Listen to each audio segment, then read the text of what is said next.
humanity will explode out into space with spaceships and sprinkle like a dandelion across the universe. Who knows? But that's what that's what my intuition is telling me. Well, hey guys, welcome back. My name is Peter, and here we are in the Anthropocene. And I want to actually discuss three of the greatest challenges that are facing humanity at this moment. Just some light viewing for you as we contemplate, the next 50 to 100 years, or maybe 25 even. And I've tried to do this video a few times, but I keep kind of stalling and not getting it done. So I just thought I'd put something together and not script it at all and just go off on what I think. I have the three things, and so I'm just going to dive straight into them. All right, number one is our waste. So much of it, and it's everywhere. We're talking about plastic waste. We're talking about pollution from cars, carbon dioxide emissions, talking about mercury, talking about lithium. We're talking about radioactive pollution, we're talking about methane, everything. It is an incredible challenge as to what we do with all this stuff. But the funny thing is that waste is a byproduct that's obviously used as food for something else. And the simplest cycle that evolved billions of years ago was the cycle of excess oxygen then being taken up by trees and converted to carbon dioxide. So it's nothing new that there's too much of something and that gets transformed into something else and creates an equilibrium. And we're at this point again, right? There's just so much of different kinds of things, and there'll be something else that will pick this stuff up and convert it to something else yet again. But this cycle is really kind of where producing a lot more of this stuff than is being converted to something that is useful. And because it's our waste, we can't live off of it. So it's difficult to know what to do next. But the main thing here that I wanted to also mention was that it's not only is this not new for billions of years, it's also not new for humanity. There's been problems with waste management for as long as humans have been alive. And this is why we have sewage systems, which this is why we have plumbing. So it's not like a problem that's catastrophic. And I don't even think that the changing climate is a catastrophic problem in the sense that, like everything, and I'll take you back if you know a bit of history about the sewage problems that were in London, and it was bad. Cholera, other diseases, and what happened is once they built proper sewers, in the entirety of London, the what they called miasmas at the time, kind of disappeared, and the sewage kind of went underneath, was managed properly, went to somewhere else, was converted to different things through the sewage pipes into treatment plants, and now here we are. We've managed to solve that problem. And also in history, there was another problem that was similar, which was when there were a lot of horses around before cars, there was talks about the fact that there was going to be too much horse poo in the streets, and we didn't know what to do with it. It was just going to be a big mess because there's just too many horses shitting everywhere. Well, that never happened because cars came along and created their own problem. We had the same problem when we had CFCs. We stopped that. We healed the ozone layer. We had the same problem when we had lead petrol, which was releasing lead into the atmosphere in local areas. And the same thing's happening right now. It's happening at a global scale. So although previous problems were more localized, this is a global problem. But at the same time, humanity has become more of a globally connected system. Therefore, we can work together to help solve this problem. Right? That's the first problem, is the problem of waste. The second problem is the problem of our health. Now, this is an interesting one because it's not getting better.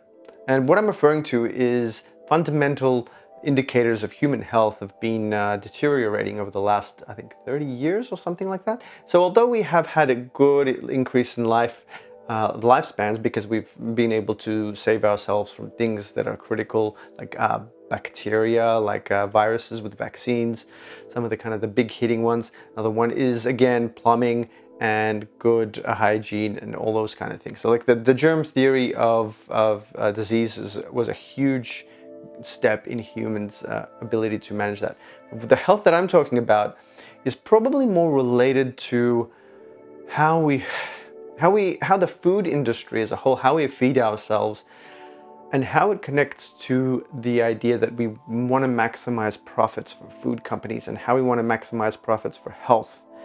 Unlike certain things that have been privatized, it doesn't look like the privatization of the health industry has been a net benefit for humanity. There are a number of things. Overprescription of medication in the US is insane. I mean, if you just look at this book, check it out. It's called Anatomy of an Epidemic by Robert Whitaker. Robert Whitaker. Whitaker. I'm not sure how to pronounce it, but he talks about the fact that antidepressants, anxiolytics, all of these things have been pushed in order to make the pharmaceutical industry continue profitability at the expense of human health. And I say that because we invest more in this magic pill kind of idea than we do in the actual management of health. Now, you need to read that book to get the full context and understand what I'm talking about, but essentially these antidepressants, these anxiolytics, these antipsychotics in the long term are not a net benefit. They are deteriorating and creating a dependence on this system to continue living a somewhat reasonably normal life, if that. That is one problem. The second one is our diet, and the food that we're eating is basically killing us.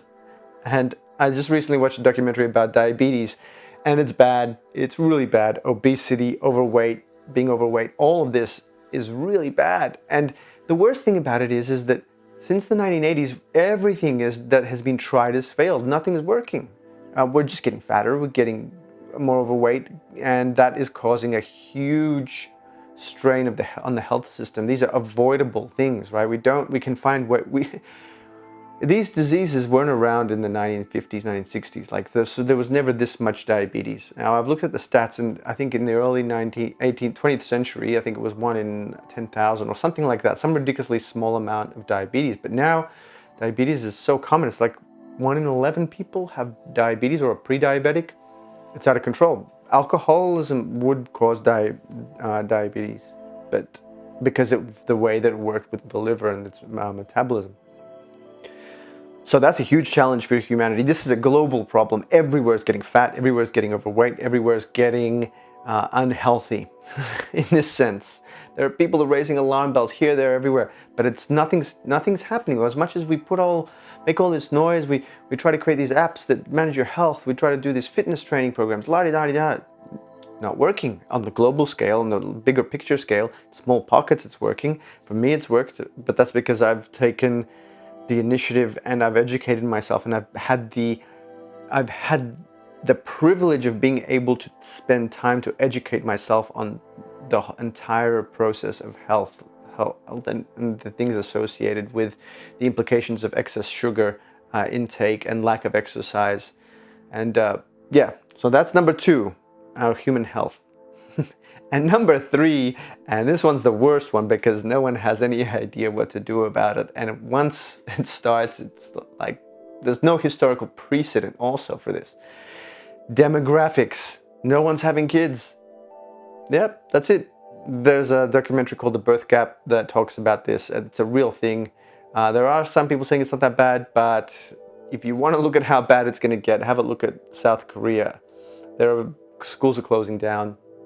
Japan, entire areas are closing schools. There's places that I've seen that have had mannequins put up so that older people who don't have kids and have all their kids moved out of the city in Japan, moved out to the cities, are put mannequins at bus stops so people don't feel so kind of isolated and alone. This is a real huge issue. I mean, yes, a lot of people have mentioned it. It's been raised by a number of people, but it's not being. People are talking about it. Yeah, okay. It's like this one is the biggest train wreck of humanity in slow motion because it's not something that we can really imagine. It's a long-term yet immediate problem. Our life depends on us being able to maintain our ability to live the way that we live, to make the cool things that we have, to maintain the way that we live, and to grow, is based on a capitalist system that requires us to consume, right? That consumption creates a cycle where people make things that other people want to consume, and that's great. It's why I can film on this camera, I can record on this microphone, I have this light, and you have this service that shows you this video. And now all that is based around the fact that there is a market where there is a good and I'm buying it, and I'm selling my own goods and promoting my own ideas. But in order to do that, we need to have the same amount of people that are maintaining this entire infrastructure and system, this entire world around us. And we have that for the next maybe 10, 20 years. But as the demographics get older, these things aren't really going to continue the way they are. How they're going to continue, no one knows, because there's been no precedent where there's been more older people than there are younger people. It's always been that there maybe a population has dropped, but generally through disease and death and war, it's the older generation that die and the younger generation replenish and come up. But what's going to happen now? No one knows. It's exciting but scary at the same time. It's like, for you, I have kids, and I think it's the best thing ever to have kids. It's like you're looking at yourself. Like your parents are your past, and your kids are your future. It's you. It's a continuation, extension of you. It's grown out of the self, but it's not you. It's the strangest, the most miraculous, amazing thing.